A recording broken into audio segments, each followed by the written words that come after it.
हन्ताणम्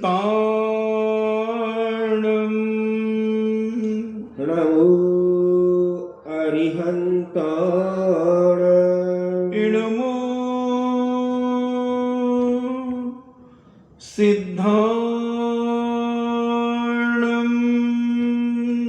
नमो सिद्धाण इणमो आयर्याणम्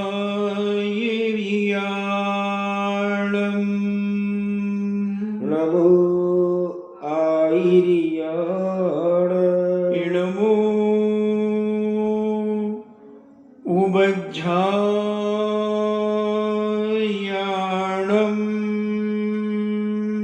नमो उवज्जायाणम् इणमो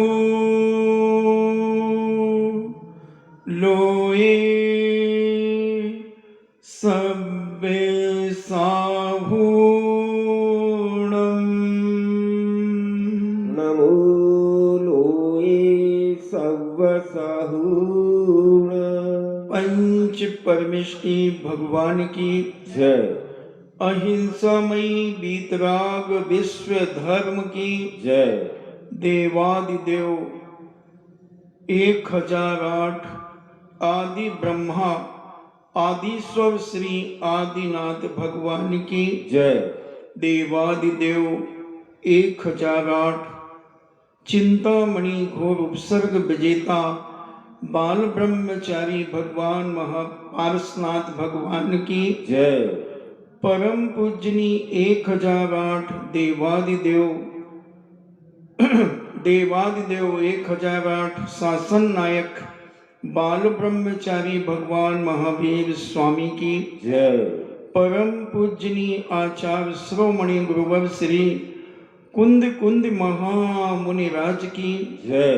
परम पूजनी आचार्य श्रोमणि गुरुवर श्री विद्यासागर जी महामुनि राज की जय। परम पूजनी निर्यापक श्रमण मुनि श्री सुधा सागर जी महाराज की जय। परम पूजनी 3 कम 9 करोड़ महामुनि राजों की जय। तपोदय अतिशय क्षेत्र की जय। परम पूज्य श्री गंभीर सागर जी महाराज की जय। छमी छमी। चर्चा चल रही है संसार की, संसार में रहने वाले उन असंख्यात जीवों की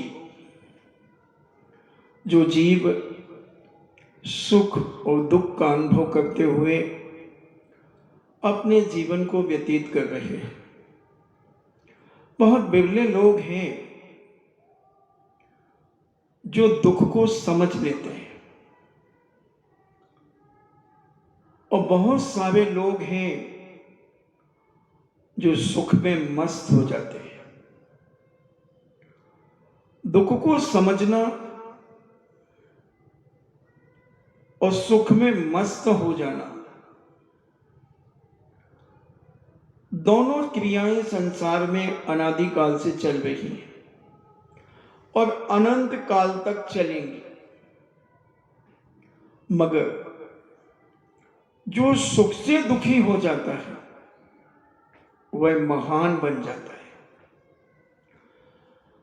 समझना, जो सुख से दुखी हो जाता है वो महान बन जाता है।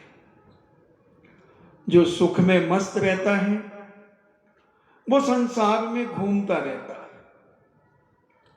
और जो दुख में दुखी होकर महान बनने का प्रयास करता है वह महान तो बन जाता है मगर उसकी चर्चा, उसकी ख्याति, उसकी प्रतिमा, उसके मंदिर नहीं बन पाते। महान बन जाता है क्योंकि वह दुख से दुखी होकर के महान बनने का प्रयास किया है और एक ने सुख में रह करके दुख का अनुभव किया है। बहुत अंतर है। एक व्यक्ति कह रहा मैं क्या खाऊं और एक कह रहा है मैं क्या क्या खाऊं। समझना, एक को तो खाने के लाले पड़े हैं, उसके लिए एक दाना भी नसीब नहीं हो रहा है, वो कह रहा मैं क्या खाऊं, और एक कह रहा है मैं क्या क्या खाऊं, इतना पड़ा है, इतना थाली में परोस दिया, मैं क्या खाऊं, कितना खाऊं। और जो इतना मिले और वो छोड़ दे, उसे महान कहोगे, या जिसके पास खाने को नहीं है वो कह रहा आज मैं उपवास कर लेता हूं। क्यों? आज किसी ने निमंत्रण भी नहीं किया और आज कमाने भी नहीं गया, मेरे पास तो एक फूटी कौड़ी भी नहीं है, तो आज मैं क्या करूं, चलो उपवास कर लेता। ये उपवास नहीं है, ये उपवास का उपहास है, मजबूरी। जैन दर्शन कहता है पलायनवादी का धर्म है ही नहीं, ये मजबूर लोगों का धर्म नहीं, ये मजबूत लोगों का धर्म है। मजबूर व्यक्ति तो पता नहीं क्या क्या कर लेता है, और जो मजबूत होता है वो मजबूरी में कुछ नहीं करता, वो अपने अंदर के स्वभाव को पहचानता है, संसार को जानता है। बाहुबली मजबूरी में दीक्षित नहीं हुए, जीत करके दीक्षित हुए हैं। चक्रवर्ती को परास्त करके, विजयी होकर के, हार करके, परेशान होकर के, दुखी होकर के, मजबूर होकर के, परेशानियों में बहुत सारे बैरागी हो जाते हैं, बहुत सारे बैरागी हो जाते हैं। मगर सब तरफ से सुख शांति समृद्धि से परिपूर्ण हो, भरा पूरा परिवार हो, और उसके बाद वो वैराग्य को प्राप्त हो जाए, वो सच्चा वैरागी होता है। हम लोगों ने पूज्य मुनि श्री के सानिध्य में एक गोष्ठी हुई, आचार्य विद्यासागर जी महाराज का वैराग्य और निराला का वैराग्य। एक निराला कवि हुए बहुत बड़े, उनका वैराग्य। तो जो लेखक जिसके पास पेपर लिखने के लिए जैसे दिया गया इस पॉइंट पर, उसने लिखा कि आचार्य विद्यासागर जी का वैराग और निराला जी के वैराग में कोई अंतर नहीं, दोनों वैराग बराबर है। जब महाराज जी ने उसकी समीक्षा की, जब कहा कि पंडित जी आप सुधार करें, प्रोफेसर साहब अपने लेख में आचार्य विद्यासागर जी का वैराग और निराला के वैराग में इतना ही अंतर है जितना सूरज और चांद में अंतर है, जितना सुख और दुख में अंतर है, जितना पृथ्वी और आकाश में अंतर है, जितना स्वर्ग और नरक में अंतर है, इतना अंतर है। और भी अंतर लगा लो, जितना स्त्री और पुरुष में अंतर है, इतना दोनों के वैराग्य में अंतर है, इतना खून और दूध में अंतर है। कितना अंतर बताएं। वैराग निराला कि जब सारे बच्चे मर गए, कोई नहीं रहा, रहे ठूठ के ठूठ, तो उन्हें वैराग्य हो गया। ये दुख का वैराग्य है, दुख के कारण से वैराग्य है। और आचार्य विद्यासागर जी महाराज विद्याधर अवस्था से पूरा भरा पूरा परिवार, सब कुछ संपन्नता से भरे हुए, उसके बाद भी वैराग्य को प्राप्त हो गए। शरीर की बलिष्ठता, शरीर का रंग रूप, बालों की घुंघरालता, लोग तो घुंघराले बाल कराने के लिए जाते हैं ब्यूटी पार्लर में। उन बालों को घुमाने, स्प्रिंग वाले बाल बनवाने के लिए बालक भी जाते हैं तो बालिकाएं भी जाती हैं, माताएं भी जाती हैं, बहुएं भी जाती हैं। बालों को स्प्रिंगदार बनाने के लिए, लच्छेदार बनाने के लिए पैसा देकर के उनके तो कुदरती घुंघराले बाल थे। रूप भी सुंदर था, सब कुछ था, सब तरफ से सुखी थे, बुद्धि भी विशिष्ट थी, बुद्धि भी, सब कुछ था, कैरेक्टर भी पवित्र था। उसके बाद वैराग्य की ओर बढ़ गए और निराला तो मजबूरी में, जब कुछ नहीं बचा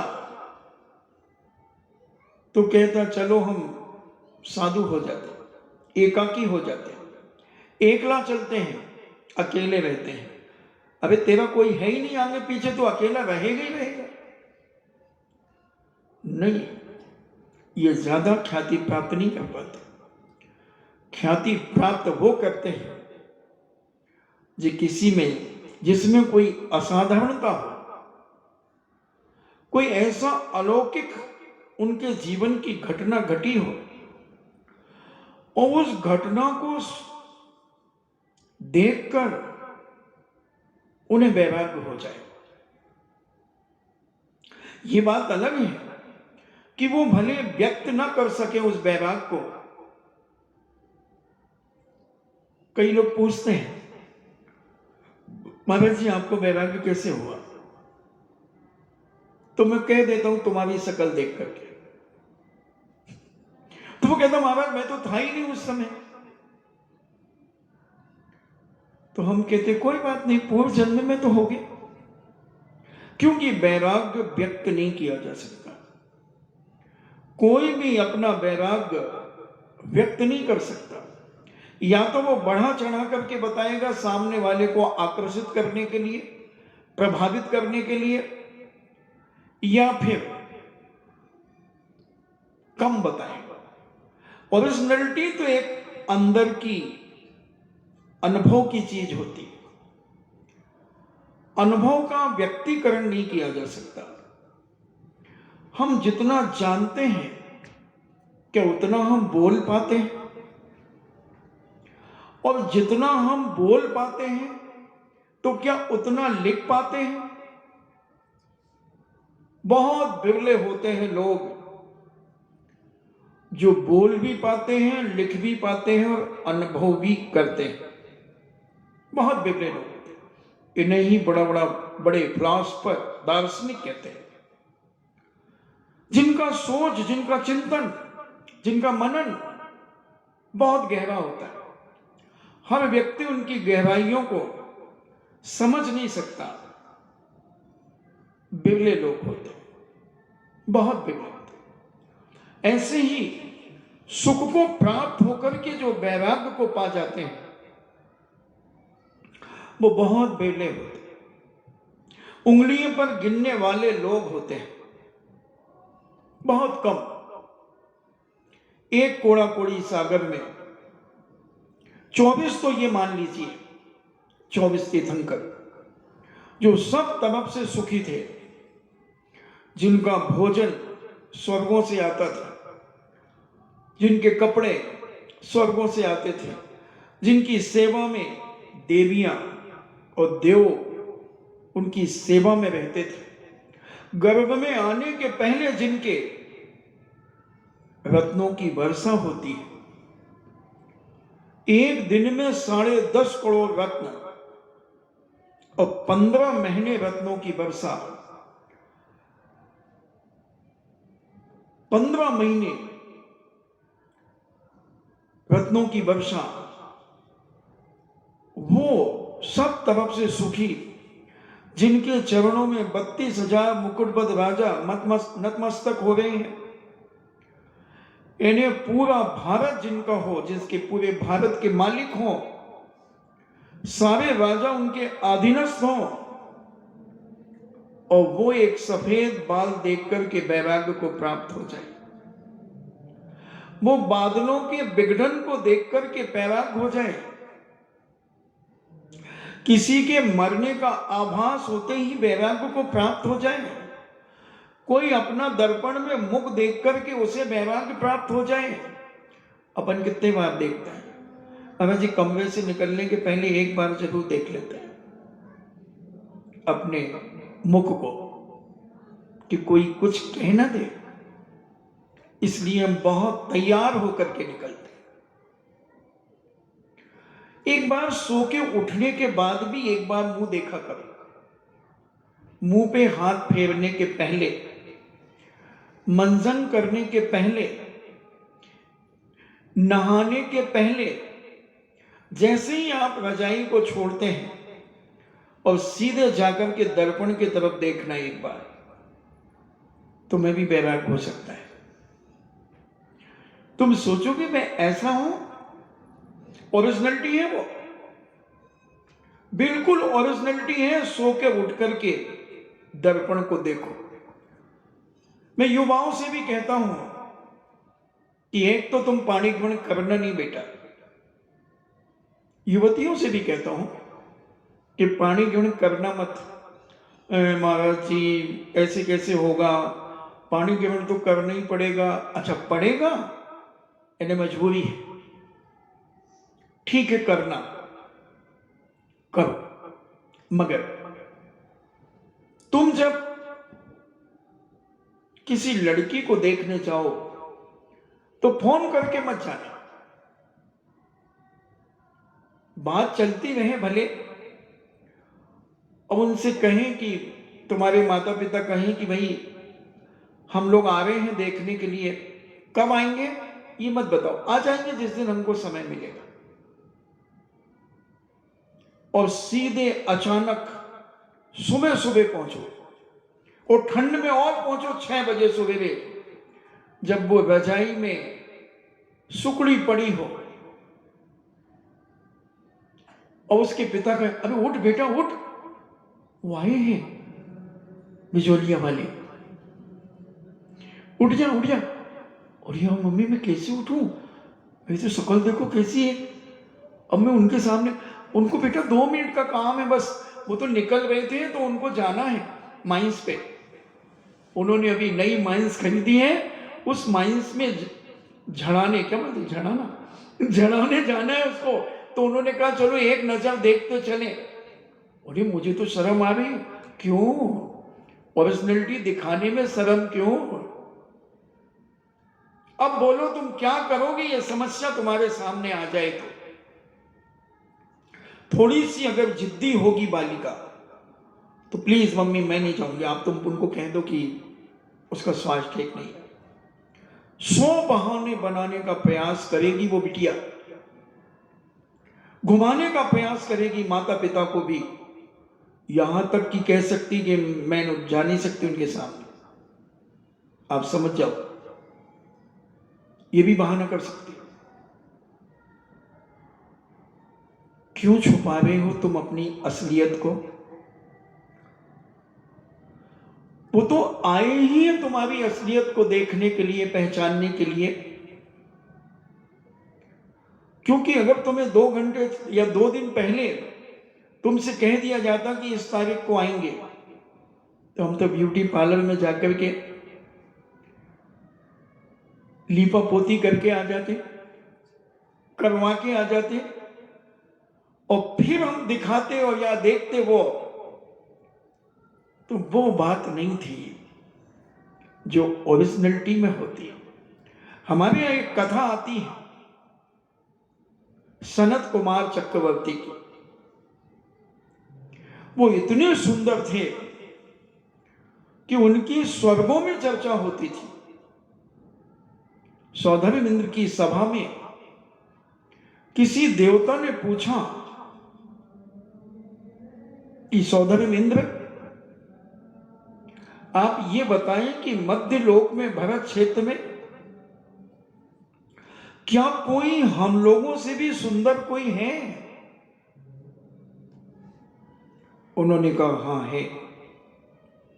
अगर तुम देखना चाहते हो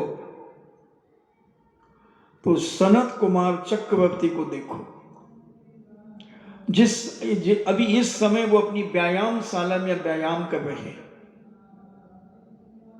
दो देवता आ गए, क्योंकि देवताओं को परीक्षा लेने में बहुत जल्दी परीक्षा लेते हैं, वो विश्वास बहुत कम करते हैं।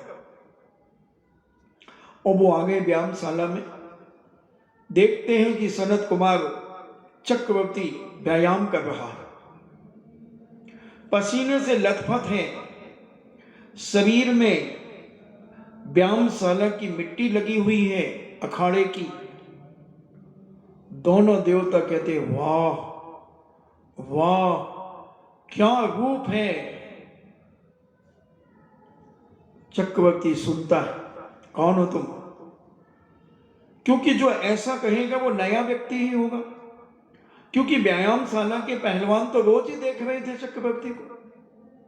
उन्होंने तो नहीं कहा क्या रूप है वाह, उन्होंने कहा ये नया है। क्या कह रहे हो, कौन हो तुम? बोले हमारे स्वर्ग में आपके रूप की प्रशंसा हुई है और उसे देखने के लिए हम आए हैं, जो हमारे सौदर इंद्र ने कहा था आपके रूप के बारे में, उससे भी कई गुने सुंदर हुआ। चक्रवर्ती को मद आ गया। बोले अभी क्या है, अभी तो मैं व्यायामशाला में हूं, अभी देखना जब मैं राज सिंहासन पर बैठूंगा, स्वर्णमय सिंहासन पर सिंगारित होकर के जब बैठूंगा, जब देखना। देवता ने कहा देखिए, और अनेक प्रकार के उपटन लेप लगा करके चक्रवर्ती को नहलाया गया। प्रतिदिन नहलाते थे और तैयार किया गया, तेल फुलेल चंदन आदि सब लगाए गए, सुगंधित शरीर हो गया। और चक्रवर्ती जब राज सिंहासन पर बैठा, देवता ने कहा वो बात नहीं है जो व्यायामशाला में थी। चक्री कहता क्या कह रहे हो, मैं क्रूप लग रहा हूं? बोले हाँ, विद्रूप लग रहे हो। जो पहले थे उसकी बात ही अलग थी। बोले अभी क्या हुआ, अभी क्या हुआ? बोले एक थाली में पानी मंगाओ, और एक थाली में या पात्र में पानी मंगाया और कहा थूको। चक्रवर्ती ने उसमें थूका तो उसमें कीड़े निकले, कीड़े बिलबिलाने लगे उनके मुख से, और कहा ये कोड़ के कीड़े हैं, आपको कोड़ हो गया है।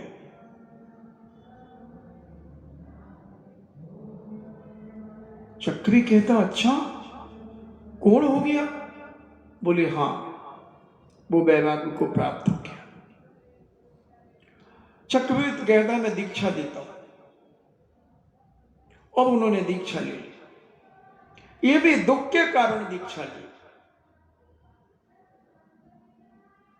दीक्षा ले ली, और कोड़ पूरे शरीर में व्याप्त हो गया।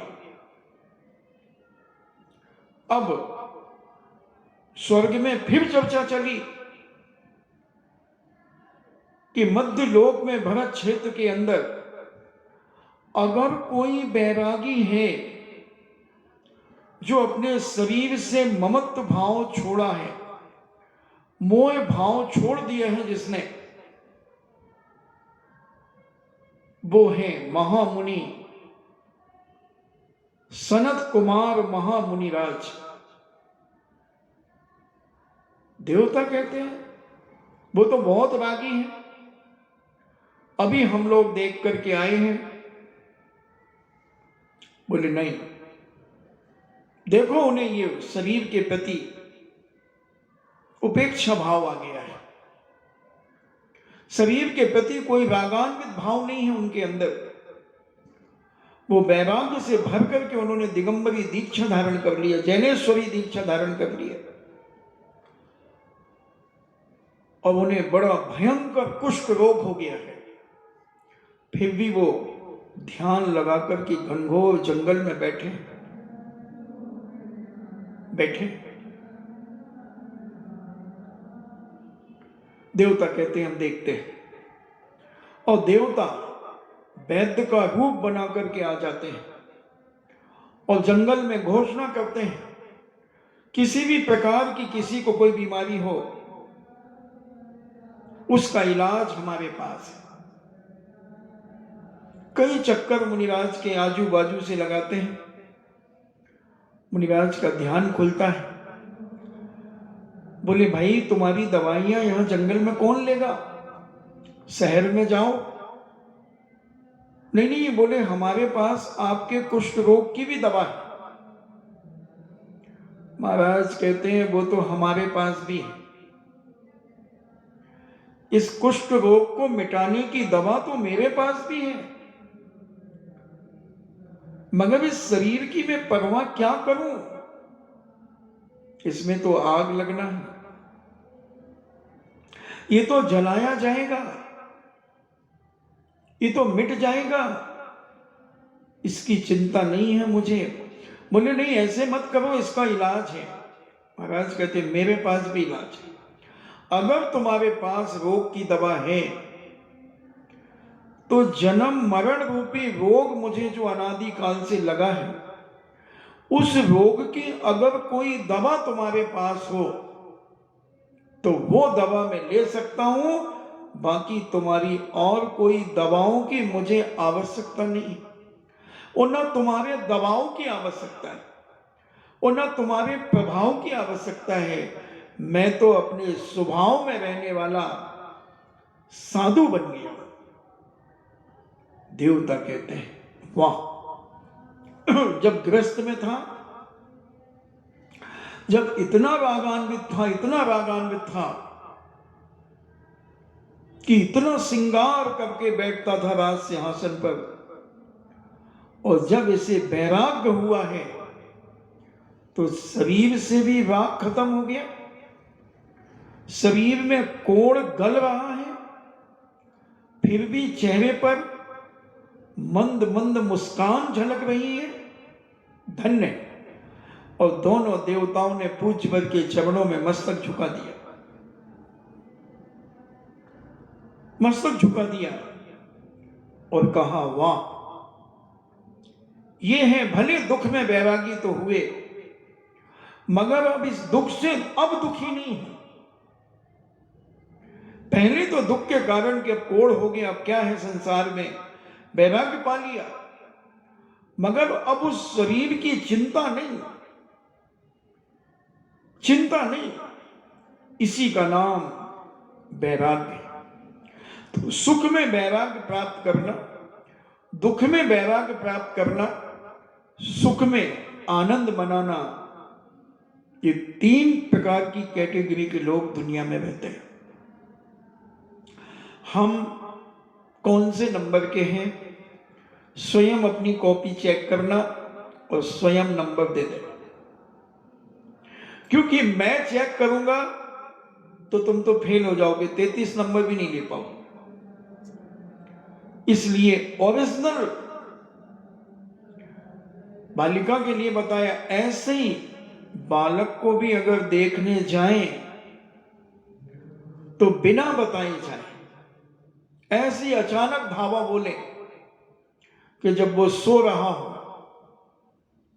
और उसे देखने के लिए पहुंच जाओ, पहुंच जाओ, क्या मिलेगा, लोबर में, क्या बोलते लोबर, वो क्या बोलते पिजामा से पहनते ना, वो अब एक टी शर्ट पहने हुए मिलेगा और उसके पिताजी कहेंगे उठ बेटा उठ, क्यों, अभी तो 6 बजे, अभी अभी क्यों उठूं, मैं तो 9 बजे उठूंगा ना, आज ऑफिस भी नहीं जाना। अरे उठ, वो लड़की वाले आए जिससे हम लोगों की बात चल रही थी, वो तुझे देखने आए हैं। अब यार ये कोई समय देखने का, ये कोई तरीका नहीं है, पहले सूचना करना चाहिए, मैं कैसे जाऊं, वो तो 5 मिनट का समय है बेटा उनके पास, बस वो यहां से निकले थे, माइंस पे जा रहे थे, तो उन्होंने सोचा कि एक नजर देखते चले घर बाद। हाँ तो आप अपना घर दिखा दो, तुम लोग दिखा लो अपने आप को, मैं तो नहीं आऊंगा उनके सामने। बेटा वो कह रहे हैं हमें कुछ नहीं, बस एक नजर उनको देखना है बस। मैं नहीं आऊंगा, मैं नहीं आऊंगा। बहस होने लगी, उनके कान में भी आवाज आ गई। उन्होंने कहा क्या बात है, स्वास्थ्य खराब है क्या? बोले नहीं नहीं, स्वास्थ्य तो खराब नहीं है, मगर वो शर्मा रहे हैं क्योंकि अभी अभी। इसमें क्या शर्माने की बात है भाई, आ जाओ आ जाओ आ जाओ। और वो तो बुजुर्ग थे दादाजी, 60 से ऊपर, वो तो उसी कमरे में धड़ धड़ा करके चले गए। कहां सो रहा है? वो तीसरे पलंग पर, और ये 2 पलंग, ये तो उसके छोटे भाई हैं। अच्छा, अब उसने तो रजाई पकड़ ली थी धीरे से, तो दादाजी भी बहुत होशियार थे, उन्होंने आंगे से नहीं खींची, उन्होंने पैर से खींच दी, तो भाई साहब पूरे दिख गए। उन्होंने कहा बेटा उठो, इतने बजे तो हम लोग उठ जाते थे, व्यायाम करने चले जाते थे, तुम सो रहे हो अभी? अब वो उठ के जल्दी से बैठ गया। आप लोग कब पता रहे, रात को आ गए थे क्या? नहीं, रात को नहीं आए थे हम लोग, तो अभी सुबह सुबह माइंस जा रहे थे, तो बेटे ने कहा था मेरे कि दादाजी देखते हुए चले जाना।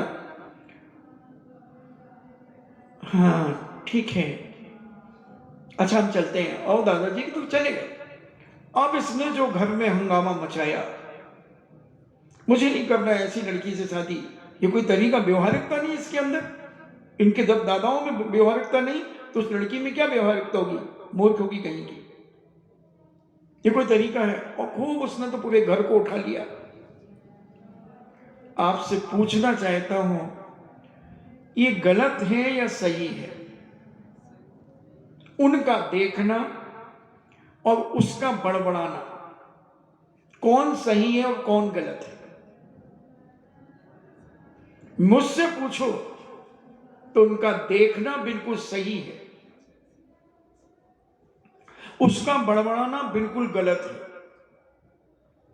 असलियत कहां है तुम्हारी? वो अपनी बेटी को दे रहा है तो आर्टिफिशियल व्यक्ति को देगा क्या, कि ओरिजिनल बेटे को देगा? आपकी ओरिजिनलिटी को पहचानने के लिए आया है वो। पहले के लोग चमड़ी और दमड़ी नहीं देखते थे। पहले के लोग अगर वो दुकानदार हैं तो उसकी दुकान पर ग्राहक बन करके जाते थे और उस लड़के से सामान खरीदते थे, उसका व्यवहार देखते थे कि इसका व्यवहार कैसा है, बोलने का तरीका कैसा है, इसकी चाल कैसी है, इसका ग्राहकों के प्रति क्या व्यवहार होता है। फिर बाद में बात आगे बढ़ाते थे, फिर मोहल्ले पड़ोस वालों से पूछते थे, सब तरफ से जानकारी लेकर फिर आगे बात चलाते थे, फिर कुंडली मिलवाते थे, कुंडली मिलवाते थे। सब परंपराएं आज खत्म हो गई, इसलिए कई लोगों को कई प्रकार की परेशानियां उपस्थित हो जाती है। तो ये हम सुख दुख जो अनादिकाल से चल रहे हैं, इनको समझना बहुत जरूरी है। इनमें गाफिल नहीं होना है, इनमें प्रसन्नता का अनुभव करना। दुख में प्रसन्नता हो और सुख में अप्रसन्नता हो। महाराज कहते हैं अपने प्रवचनों में, दुख के समय तुम गार्डन घूमने जाओ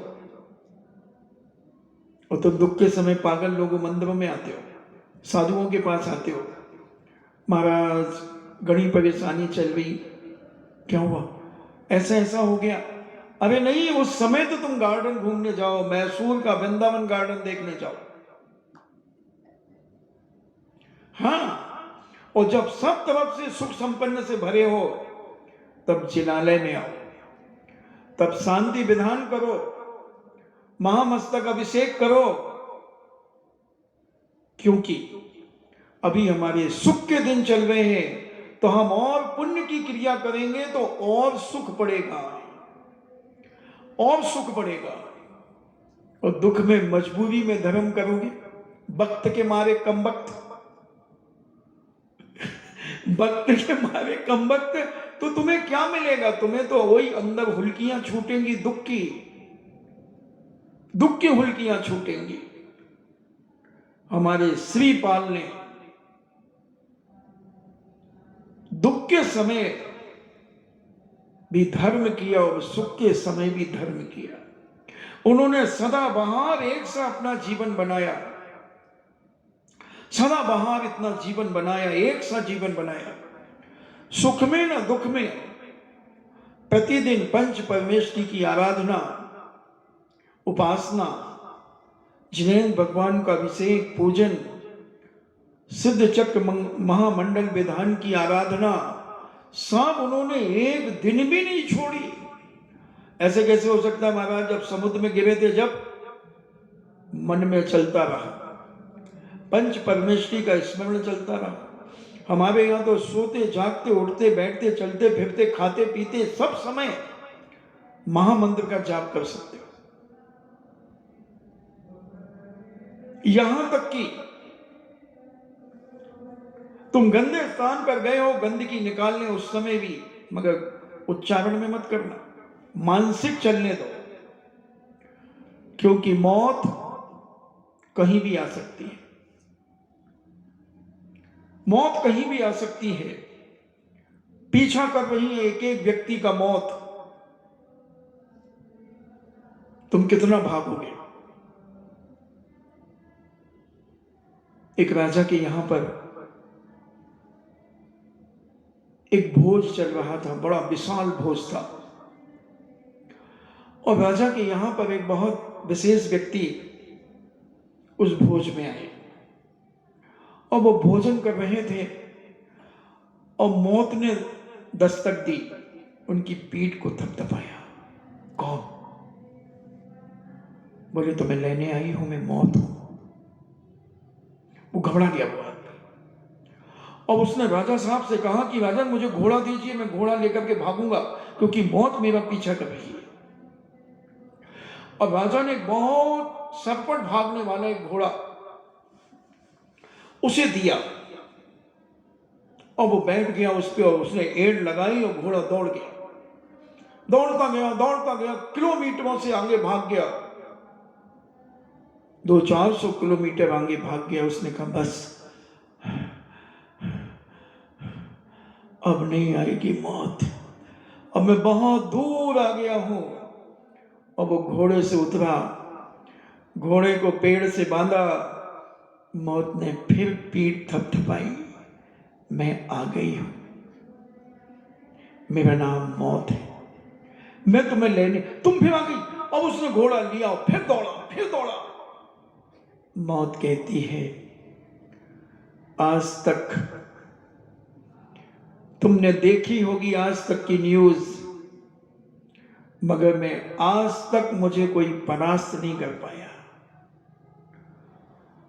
जिसकी मौत मेरे कागज में लिखी है, मैं उसे लेने आया हूं, आऊंगी और आ गई हूं।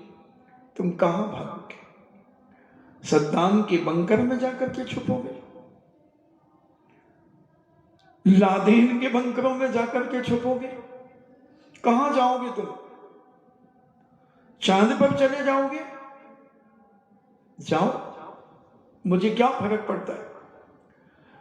मुझे तो पलक झपकते ही मैं पहुंच जाती हूं, पलक झपकते ही। पलक झपकना तो बहुत देर हो गई। वो भागा, फिर रुका, मौत वहां पहुंच गई, रुकते ही उसने पीठ थपथपा दी, मैं आ गई। घबरा गया, और वही मर गए, मर गए। कुछ नहीं है बंधुओं जीवन में, मरना सबको है, मगर कुछ ऐसा करके जाओ कि मरने के बाद भी लोग तुम्हें याद करें। तुम्हारी बात होते ही लोगों के मन में एक अंदर से तुम्हारे प्रति एक श्रद्धा जागृत हो जाए। तुम्हारा नाम लेते ही लोग मायूस हो जाए, लोगों का चेहरा ढल जाए और बड़े गर्व से और दुखी मन से कहें, हमारे बीच का देवता चला गया। साक्षात देवता था, साक्षात देवता था। बहुत अच्छे व्यक्ति थे, वो चले गए। एक मिनट के लिए कम से कम हर व्यक्ति को तुम्हारी याद में, मानसिकता में एक अशांति हो जाए। हमारे बीच का एक आदमी, एक देवता चला गया। फिर एक मिनट बाद तुम पुनः नॉर्मल हो जाओगे, ठीक हो जाओ, कोई बात नहीं। मगर वो एक मिनट में जो तुम उसके प्रति संवेदनशील हुए हो, वही उस व्यक्ति की महानता का प्रतीक है। उसकी महानता तुमने बता दी लोगों को कि हमारे मोहल्ले, हमारी कॉलोनी का व्यक्ति मरा तो है, मगर मरने के 10 साल बाद भी हम उसकी याद करते हैं तो हमें ऐसा लगता है कि आज ही तो मरे, आज ही तो मरे। बहुत अच्छे व्यक्ति थे। ये ऊपर से नहीं निकले, अंदर से एक बड़ी करुणा और वेदना के साथ वो 2 शब्द निकले। उस व्यक्ति की दुनिया की कोई ताकत उसकी दुर्गति नहीं करा सकती।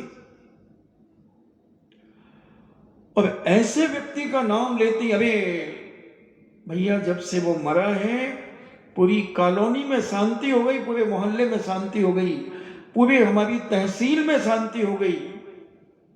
क्यों? अरे भैया इतना दुष्ट था, बहू बेटियां तो घर से निकल ही नहीं पाती थी, बहू बेटियां मंदिर नहीं जा पाती थी, सुबह से खड़ा हो जाता था, फप्तियां कसता था, छेड़खानी करता था। अच्छा मरा पापी, जिसने सुना वो मर गया, अरे अच्छा मरा, अब तो कम से कम मेरी बहू रोज मंदिर जा पाएगी। मेरी बिटिया डर के मारे घर से नहीं निकलती थी, प्राइवेट पढ़ाता था मैं उसे, क्योंकि घर से नहीं निकल पाती थी। मर गया पापी। धवल सेठ ऐसा ही था, ऐसा ही था। धवल सेठ के मरने पर किसी को कोई गम नहीं हुआ, उसकी सेठानी को भी कोई गम नहीं हुआ, और सेठानी भी अपने नगर चली गई।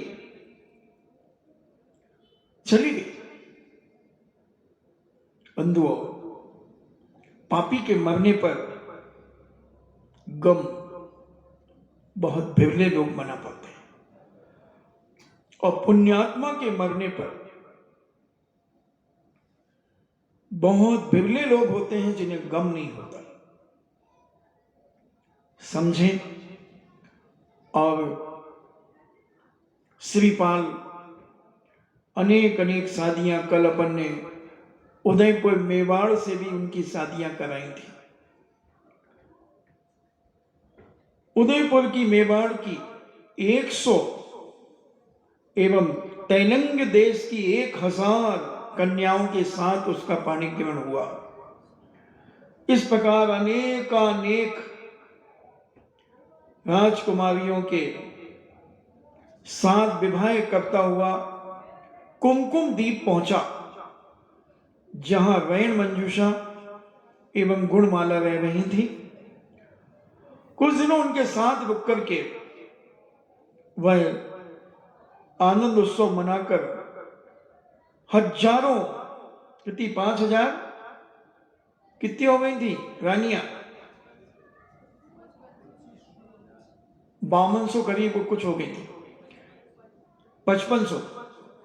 5500 राजकुमारियां जो उसकी धर्म पत्नियां बन गई थी, उनको लेकर वह बड़े आनंद पूर्वक महान विभूति सहित सुख की चैन व्यतीत कर रहा था। अचानक कुमकुम द्वीप में अर्धरात्रि में श्रीपाल की निद्रा टूट गई। जो बड़े शालीनता पूर्वक सुख की चैन से सो रहा था, उसकी निद्रा भंग हो गई। और निद्रा भंग होने के पश्चात उसे एक दिन एकदम मैना सुंदरी की याद आ गई कि अरे वो मेरी मैना सुंदरी जिसने जिस समय में कोड़ी के रूप में था, देखो तो उसकी सहनशीलता, मेरे शरीर से मांस के लोथड़े निकल रहे थे, खून और पीप टपक रही थी, और एक राजकुमारी ने मुझसे पानी ग्रहण करने में इनकार नहीं किया, और मैं उसकी सुध बुध भूल गया। धिक्कार है मेरा जीवन, जिसने आज मुझे कामदेव सा रूप दिया, जिसने आज मुझे वो ऊंचाइयां दी, मैंने उसका याद ही नहीं किया, उसका स्मरण ही नहीं किया। उसका चित्त उद्वेग को प्राप्त हो गया। अब उसे लगा कि अब 12 वर्ष कहीं पूरे तो नहीं हो गए।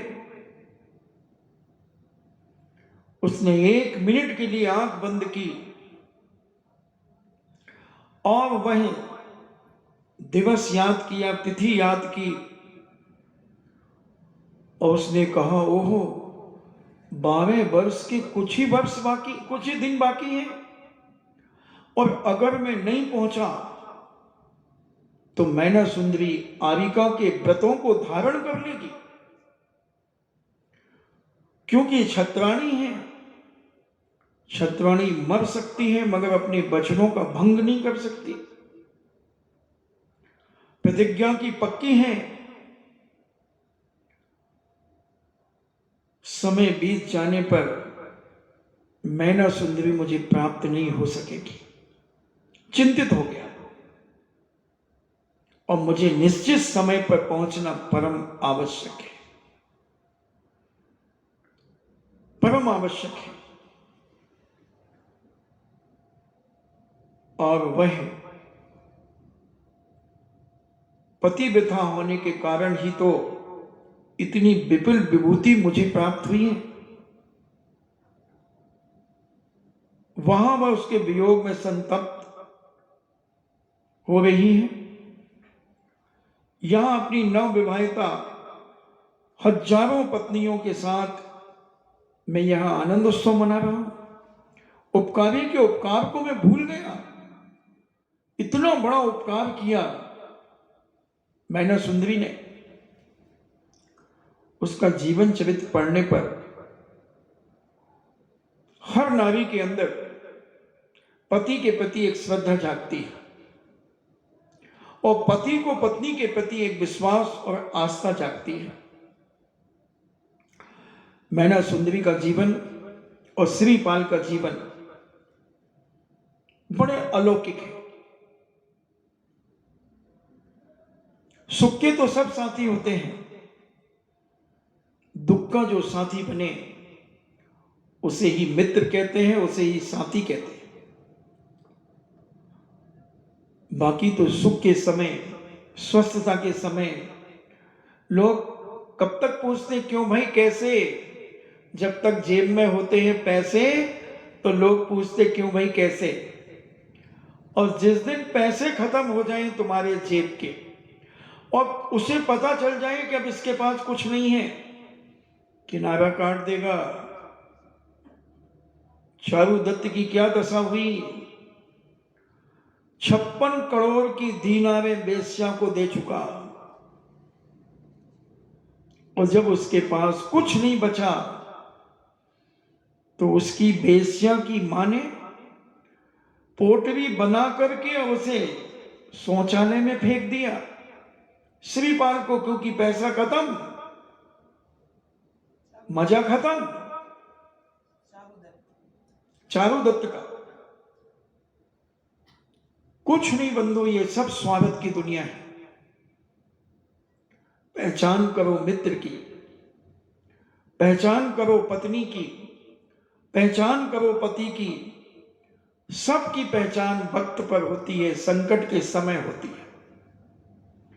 जो संकट में साथ दे दे वही तुम्हारा है, और जो किनारा काट जाए वो समझ लेना ये आस्तीन का सांप है। ये कब काट देगा हमें, कब धोखा दे देगा, कुछ नहीं कहा जा सकता। उसे याद आया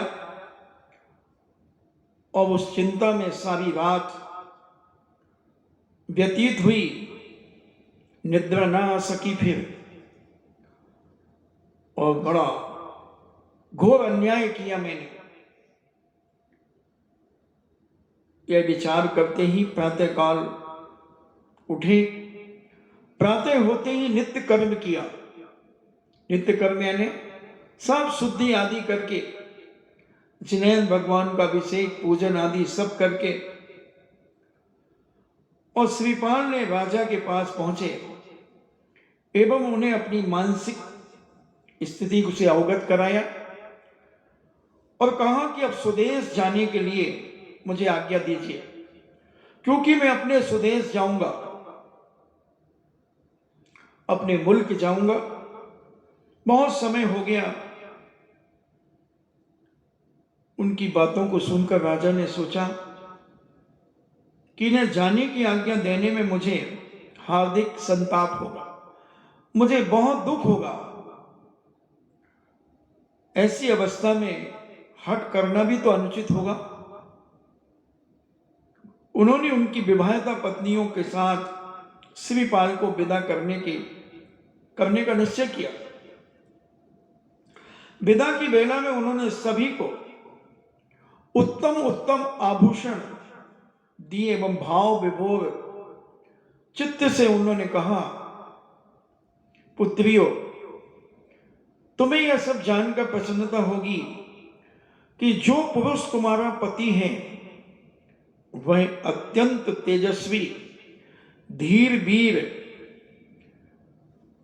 और कोटि भट्ट है।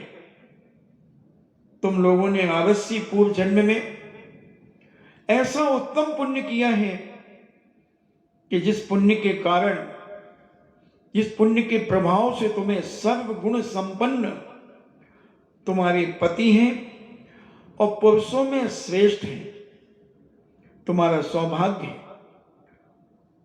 मन से, वचन से, कर्म से तुम सदा इनकी सेवा करना। सुन रही है मैम साहब लोग? नहीं तो आज के जमाने में तो श्रीमान से सेवा ज्यादा कराई जाती है। बैग टांग लेती हैं बहन जी और बच्चे को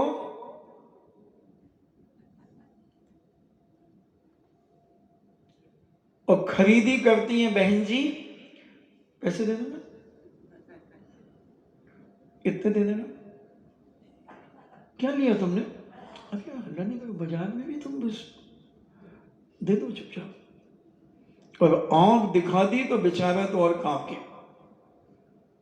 कांप जाए। और यहां उन बेटियों का पिता क्या कह रहा है? मन से, वचन से, काय से सेवा करना तुम्हारा कर्तव्य है। इस कर्तव्य को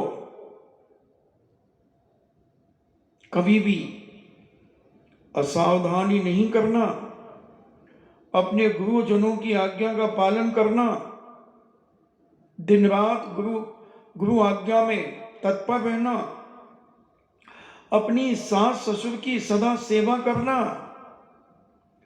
परस्पर प्रेम व्यवहार रखना, छोटे व्यक्तियों को, दीनहीनों के प्रति सदा दया दृष्टि रखना, इस बात का और ध्यान रखना बेटा, कभी कुगु कुदेव कुधर्म के तात्कालिक चमत्कारों को देखकर कभी नमस्कार मत कर लेना, क्योंकि इस भौतिकवाद के युग में बहुत सारे तंत्र मंत्र, चमत्कार दिखाने वाले बहुत सारे लोग हैं। इनसे सदा बचना। कुगु कुदेव कुधर्म की कभी प्रशंसा मत करना, उनके सानिध्य में मत जाना, नहीं तो तुम्हारा स्वधर्म भ्रष्ट हो जाएगा। यानी तुमने जो अपनी कुल परंपरा से जो पवित्र वीतराग धर्म तुमने पाया है, देव सास गुरु की भक्ति गुणानुवाद जो तुमने किया है, वो सब भ्रष्टता को प्राप्त हो जाए। क्योंकि आज की दुनिया में चमत्कार को नमस्कार करने वालों की संख्या ज्यादा है। हर आदमी चमत्कार के पीछे दौड़ रहा है। नमस्कार तो कोई करना ही नहीं चाहता। चमत्कार दिखाओ महाराज, चमत्कार दिखाओ। तुम नमस्कार तो करो। नमस्कार कर तो लिया, कहां किया? नमस्कार नहीं हो रहा है, चमत्कार के पीछे दौड़ रहे हैं। ये बाबा वो बाबा, काले पर्स में 10-10 के नोट रख लो।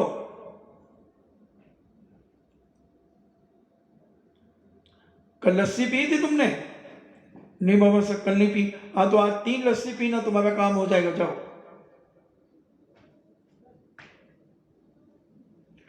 कैसे कैसे चमत्कार दिखाए जा रहे हैं।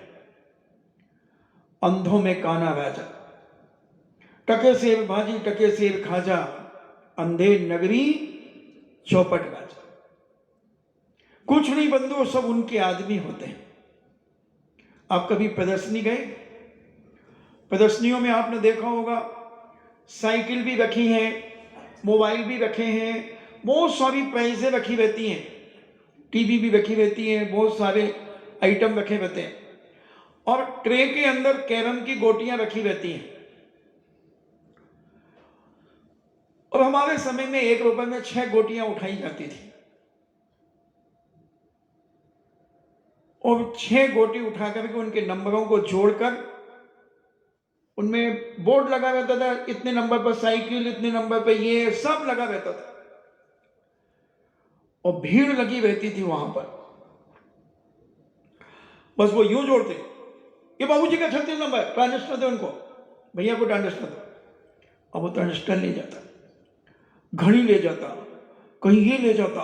अब देखने वाले कहते हैं 1 रुपये ही तो लगेगा, क्या फर्क पड़ता, लाओ। अब वो गोटी उठा, इनको एक अगरबत्ती का पैकेट देना, 25 पैसे का अगरबत्ती का पैकेट। किसी को साबुन, किसी को साबुनदानी, ये निकलती थी तो मैं वहीं खड़ा खड़ा देख रहा था। फिर वो जिसको वो निकला ट्रांजिस्टर, तो वो कहता भाई साहब ये वापस ले लोगे क्या? बोले ले लेंगे, 1500 रुपये मिलेंगे। बोले दे दो आप, 1500 दे दो हमें, हम कहाँ ले जाएंगे इसको, हम तो सफर करने आए। और उसने 1500 रुपये ले लिया, उसको फौरन नामे मार दिए, इसको 1500 रुपये दिए। अगला आदमी आधा घंटे में फिर घूम घाम के आ गया, वही आदमी, और हम वहीं खड़े रहे चुपचाप। फिर उसने निकाला तो उसने साइकिल निकाल दी, और ये हमने कहा ये सब इनके आदमी है। पब्लिक को तो अगरबत्ती का पैकेट मिलता है, और इनके आदमियों को साइकिल मिलती है। तो ये सब सेटिंग होती है। आज जितने ये चमत्कार दिखा रहे हैं, सब इनके आदमी होते हैं। बहुत सारे साधु भूत निकालते थे। हम उस समय ज्ञानोदय तीर्थ क्षेत्र नारेली में थे, तो एक महाराज साहब अजमेर शहर में भूत निकालते थे। और बड़ी पब्लिक बैठती थी, एक तरफ माताएं बहनें बैठती थी, एक तरफ पुरुष बैठते थे, ऐसे कपड़ा बांध करके, और चलता था। अब वो आता था, आड़े बेड़े ऐसे आते थे कई, बाबा बाबा बाबा, मैं बहुत दुखी हूं बाबा, बहुत दुखी हूं। हाँ, लगा ढोक, ढोक लगा, तेरे को 99 भूत लगे हैं, तेरे को 99 भूत लगे हैं। हाँ बाबा, बहुत परेशान हूं बाबा। ढोक लगा, लगा पद्मावती को ढोक लगा। अलग निरंजन, आगे डब्बा पीछे इंजन, अलग निरंजन। अगरबत्ती लगा, अगरबत्ती लगाई, मिठाई का पैकेट लाया। हाँ बाबा, और ऐसे हाथ करके वो आया है, पैर भी ऐसे, और मिठाई का डब्बा चढ़ाया। और महाराज साहब ने 4-5 पिछी ठोकी और वो दौड़ के जाने लगा। मैंने कहा वाह, लोगों ने मुझे सुनाया। मैंने कहा वाह। और माँ बोले महाराज साहब कहते हैं कोई टच मत होना, नहीं तो उसे चिपक जाएंगे। तो मैंने कहा कल तू पकड़ लेना यार, फिर देखते तुझे चिपकते मैं बैठा हूं। तो एक को उसने बीच में रास्ता होता था, उसमें से दौड़ के जाता, उसने पकड़ लिया, वो मचलने लगा, उसने जम के पकड़ा। फिर वो क्या कहता, छोड़ दे ना, छोड़ दे, महाराज देख रहे हैं, छोड़ दे। अरे महाराज देख रहे, तू तो भूत है, तू तो एक धक्का मारेगा तो वो तो 100 फुट दूर जाएगा। महाराज देख रहे तो देखने देना, क्या तकलीफ है तुझे। कुछ नहीं बंधुओं, एक के भी भूत किसी ने उतारे हो तो मुझे बताओ। कि चुटैया घुमा करके ऐसे घुमाना, आदि भूत ही नहीं तो वैसे ही लगती हो। जिस दिन तुम सिर से स्नान कर लो और अपनी बालों को यूं करके यूं कर लो सुखाने के लिए, तो कैसी लगते हो। वो देखना वो कांच में, या अल्लाह। मगर है लोगों में एक साइकोलॉजी, कुछ नहीं है बंधु, सब डिप्रेशन है। और आप देखना कोई सज्जन व्यक्ति नहीं मिलते इनमें। तो ये सारी दुनिया, ये सब धर्म को भूल करके मिथ्यात की ओर दौड़ रही है। इसलिए पिता अपनी बेटी को समझा रहे हैं, 1600 बेटियों को और 900 बेटियां सब मिलकर के जो आ गई हैं, उन सबको कह रहे हैं कुगुरु कुदेव, इनसे बचना। इनके तात्कालिक चमत्कारों को देखकर मोहित मत हो जाना, अपने स्वधर्म को भ्रष्ट मत कर देना। साथ ही जिन देव, जिन गुरु, जिन धर्म की कभी भी इन्हें भूलना मत। अपने धर्म की रक्षा करना एवं कुल की कीर्ति में कभी कलंकित मत करना। जो तुम्हारे माता पिता का कुल है और अब ये कुल तुम्हारा, इसमें कभी ऐसा कोई कार्य मत कर देना जो कलंकित हो जाए। कभी ऐसा कोई कार्य मत करना। और अपने प्रधान कर्तव्यों का पालन करना, यही सुख का प्रशस्त मार्ग है। यही सुख का प्रशस्त मार्ग है। इस प्रकार उपदेश देकर राजा ने सभी को विदा किया। 500 कन्याएं थीं। राजा ने श्रीपाल के साथ उन कन्याओं का भी विवाह कर दिया। 500 और थी, 1600 तो पहले थी, 500 और ले जा खेप की खेप। 500 और दे दी। हैं? अब और सेठों की होंगी। हाँ, अलोद की भी होए, कहीं बताओ।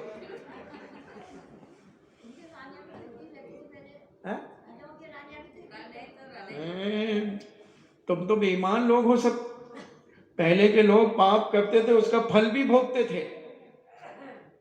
और आज की दुनिया में तो लोग पाप करें और फल चाहे नहीं। और वो 500 कन्याएं और देकर के उनका भी विवाह कर दिया। उसके बाद श्रीपाल वहां से आगे बढ़े, गुजरात प्रदेश में पहुंचे। वहां के राजा की फिर 500 कन्याएं, इसके बाद महाराष्ट्र में 400 कन्याएं, विराट देश में 200 कन्याएं, उन सब से उन्होंने विवाह किया। इस प्रकार कई राज्यों में विवाह करने के पश्चात रानियों की संख्या कई हजार पर पहुंच गई।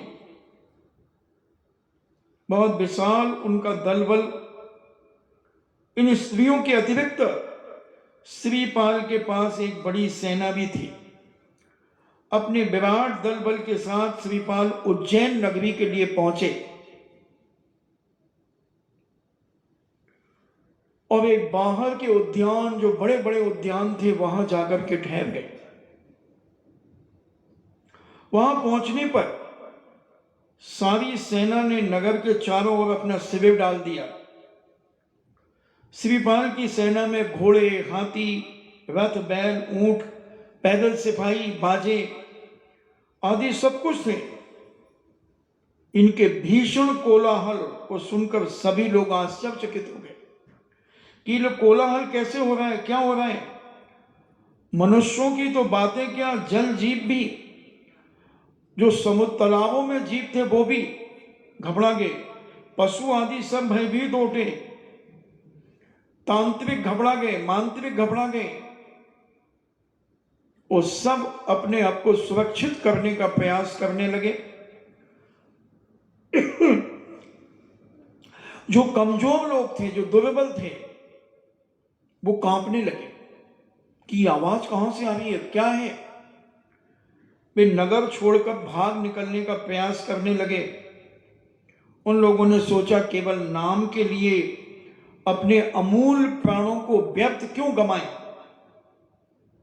बुद्धिमानी यही है कि यहां से यदि किसी प्रकार भाग सकें तो बहुत अच्छा होगा।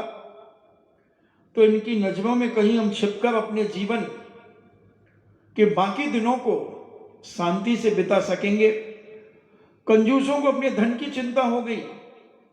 चोर डाकू अपनी कार सिद्धि के अनुकूल समय की प्रतीक्षा करने लगे कि लोग घर छोड़ के भगे और हम डाका डालने के लिए घुसे। सबको अपनी अपनी चिंता रहती है व्यापार की। डाकुओं को भी व्यापार की बड़ी चिंता रहती है।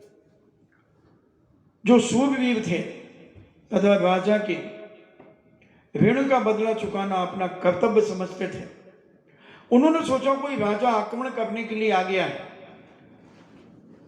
तो जो वीर दमन काका के लिए जो राज्य सौंप करके गए थे, उनके जो सेनापति थे, उनके सैनिक थे, उन्होंने कहा कुछ भी हो जाए हम तो अपने राजा का बदला चुकाना हमारा कर्तव्य है।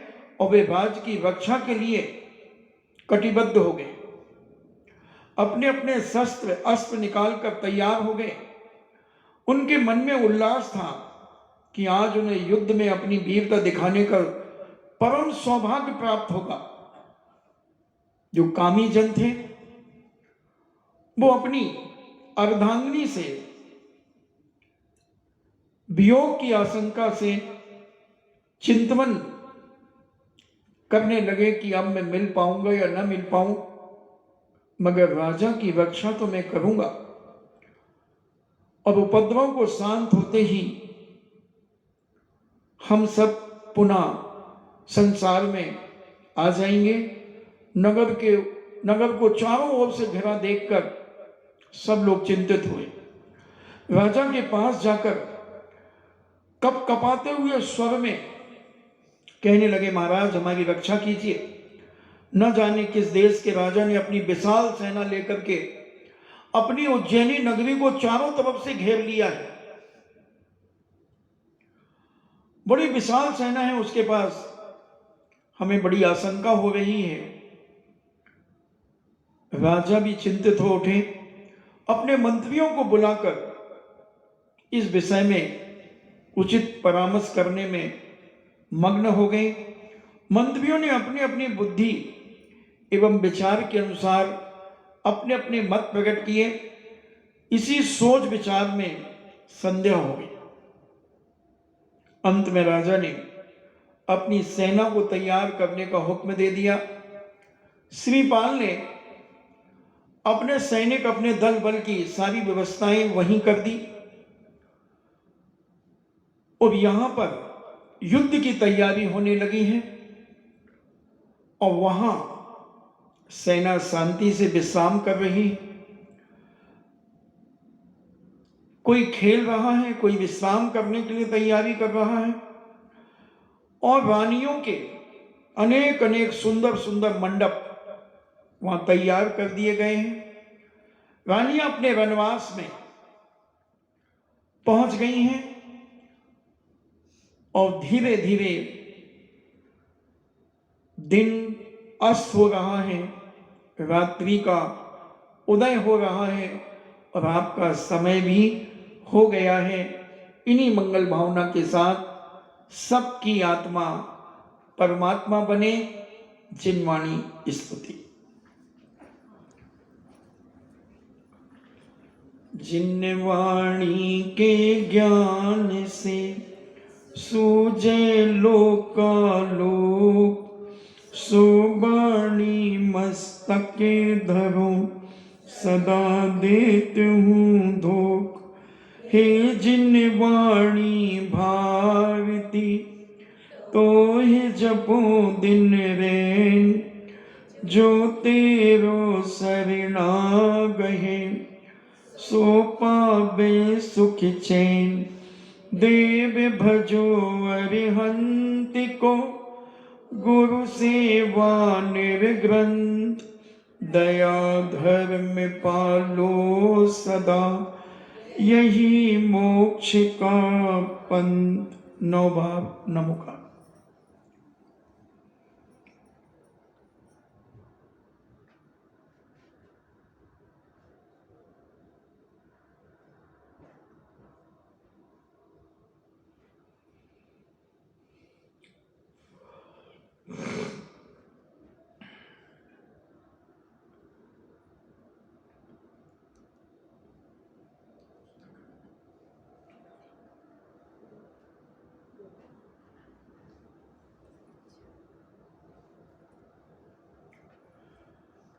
परम पूजनीय द्वादशांग जिनवाणी माता की सुत देवता, सुत देवता, सुत देवता, जैनम जेतु शासनम, जैनम जेतु शासनम, जैनम जेतु शासनम।